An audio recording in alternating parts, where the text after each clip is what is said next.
around. There we go. Hey guys, how you going? So, had a bit of a crazy morning. Nuno had to go to the hospital. He's got surgery this morning on his nose that he's been waiting over a year for. And so I only got to bed around midnight or 1 a.m. I was up chatting, and so I only got about 5 hours sleep, and was out of the house and up crazy early. And after dropping him off to the hospital, had to get my kids ready for school.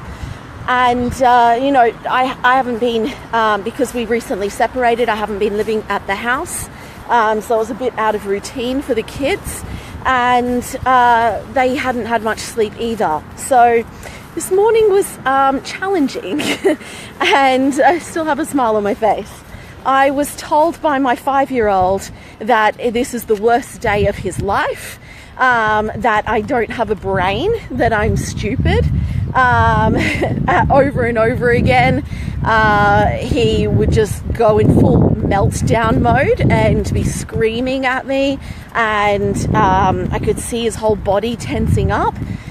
He was put in timeout a couple of times, and my daughter, not as bad as him, but was having a similar reaction. They were arguing, and it just brought my stress levels right up. And I realized in these moments that, nothing they were saying is about me. They're just kids, and they're tired. And if I'm tired, they're even more tired.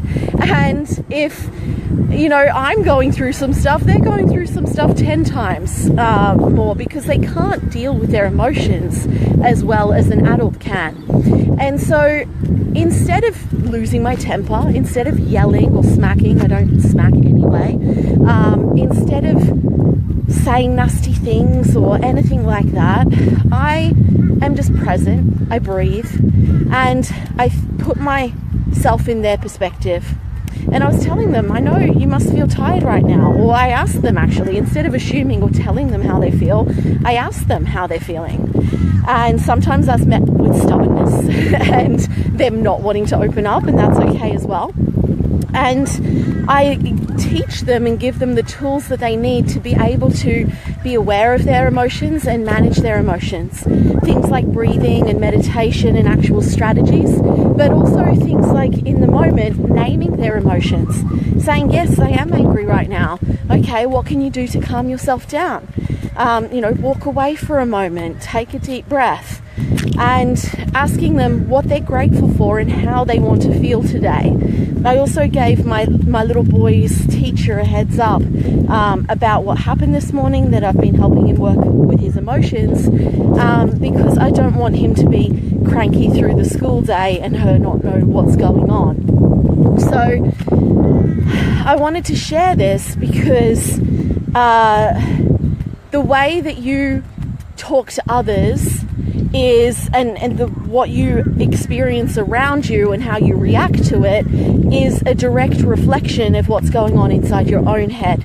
And so if you notice yourself attracting in drama, attracting in people who are angry all the time, or not being able to deal with those kind of situations in a positive way and just going straight to the reaction, then that's because something's going on inside of you where you're not talking to yourself calmly, or not dealing with your own emotions. And so what we want to do is we want to realize the self-talk that's going on inside your head, the negative and the positives. You want to notice yourself saying things like, I don't like that, or things are hard, or, things like that. So you want to... I was in the gym last night and I saw a Hog's Breath ad, and I was like, I don't like Hog's Breath. And I said it in my head, and I'm like, I don't need to say that out loud. That's not productive. And no one wants to be around people like that are saying what they don't like all the time. But there's one thing saying it out loud, and there's another thing saying it over and over in your head. The more negative things that circle around in your head, the more you become a negative person. the more you blame others, the more you justify your current situation and settling in where you're at, and the more you create stress and overwhelm and chaos in your life. I'm just going to say hey to a few people. Hey Anthony, hey Rachel, hey Jeremiah, Heather, Coralie and Mon. How are you guys going this morning?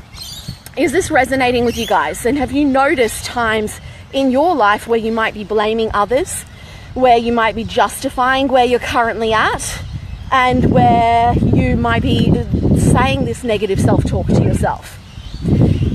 So Jeremiah says, do you have a routine when you are dealing with stress or toxic people? Yeah, so with kids, obviously what I just spoke about, getting them to breathe, getting them to step away, getting them to be aware of their emotions so that they can calm down, and myself doing the same, breathing, not making it about me, and just dropped you guys, and allowing myself the space as well. All of this stuff is so much easier when you're looking after your 5 pillars of health, which are sleep, water, exercise, nutrition, and self-care. If you are well rested, if you have been eating well, if you've been taking regular time out for yourself, if you've been moving your body, as you can see, I'm walking right now, you're changing your physiology, you're changing your state. If you are well hydrated, if you're looking after those 5 pillars, that's something that I've created, then everything else in your life is so much easier to deal with. So going back to your question, Jeremiah, I guess that does answer it a bit, but going back to that, when you're dealing with stress, look at your 5 pillars and make sure that they're as close to a 10 out of 10 as they can be each day. And dealing with toxic people, just focusing on mirror theory, okay? So mirror theory is anything that triggers you outside of you is just a reflection of yourself. These people that are showing up outside of you, it's a projection, it's the mirror, and it's to learn a lesson within yourself. And so if you're able to let go of these things, like these things will still show up in your life, but if you're able to let go of them like that or very quickly, then it's not an issue. But if you find these patterns repeating themselves and going, oh, I continue to attract this into my life, you're going to keep attracting it until you learn the lesson. So it's like, what's the lesson in this for me to be able to not attract this in anymore and for me to be able to grow? And so from that, you can just do some journaling on that. You can do whatever you want to be able to work through that process and find the lesson so that you stop attracting it into your life. Does that help, Jeremiah? Hey, Belinda, how are you going? So Coralie says, good morning, hectic morning. I'm definitely becoming more focused on this, and when you do, you find it harder to be around those that are toxic. Totally. And then, you know, some people you need to cut out of your life, and other people you need to set boundaries with. Okay, you know, it might be your mum or your sister or your brother or your grandma or whatever. Now, there's certain people that you don't want to cut out of your life, and that's okay. But it's looking at what boundaries you need to put in place to protect your energy, your positivity, and your own personal development. So I want to know, does anyone have any other comments or questions on this topic? And what I want you to get out of this is to be able to use some of these techniques, use breathing, use stepping away, use the 5 pillars of health, use meditation, not all of them, choose one thing to start focusing on, and really set yourself up for a positive morning, because the way your morning starts is the way that the rest of the day goes on. Same with your week, your month, your year, okay? So really setting yourself up for a place of success and where you're in a good state to be able to get the most out of each day. That's okay, Jeremiah. Awesome. Hey, Sema, how are you? So I'm going to head off now, guys. If you're watching the replay, hey, Steph, how are you? If you've jumped on towards the end or you're watching the replay, feel free to comment with any questions or comments here, and please go back and watch the start if you've jumped on partway through. Go and move your body now, even if it's just a few push-ups, change your physiology, put some music on, set yourself up for an amazing day, If you're overseas, it might be the end of the day. Set yourself up to be able to unwind for the night, okay? And if you're not already in my free group, it's called Time Hackers. I'll pop the link here for you guys, but you can search it in Facebook as well and join me there. It's a free group for people who want to create 6- and 7-figure businesses. And I do have some really exciting news that I'm going to share soon as well, and amazing things coming up. So thanks for jumping on, guys. Hope you have an amazing day, and I will talk to you soon. Bye.